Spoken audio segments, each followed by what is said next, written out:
আসসালামু আলাইকুম। দেখতে পাচ্ছেন আমার হ্যান্ড ফিডিং করানো লটিনো রেড আই বেবিটি।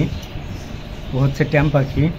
তো আজকে ও নিজেই পানি খুঁজতেছিল। আমরা যখন খাওয়া দাওয়া করছিলাম বিভিন্ন পাত্রের উপর বসে ছিল, এক পাত্র থেকে আরেক পাত্রে যাচ্ছিল। তো আপনার ভাবি হঠাৎ করে বলল যে দেখো, ও মনে হয় পানি খাবে। তো প্রথমে বাটির মধ্যে পানি দিলাম, ও খাইলো। খাওয়ার পরে আবার বুঝতে পারলাম যে ও হয়তো গোসল করবে। তখন আমি আবার বেশি করে একটু পানি দিলাম। তো দেখুন, আমি আবার পানি দিচ্ছি। তো পানি পেয়ে ও গোসল করার জন্য মোটামুটি চিন্তা ভাবনা করলো। তো এখন দেখেন, পানি পেয়েই ও গোসল করতেছে।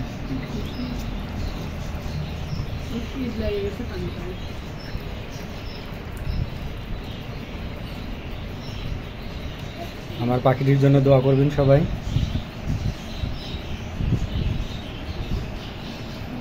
আর আমার কাছে অ্যাভেলেবল লুটিনো পাখি আছে, এর ভাই বোন আছে, এই জাতের অনেক পাখি আছে। আপনারা চাইলে রানিং পাখি নিতে পারবেন, বেবি সহ নিতে পারবেন।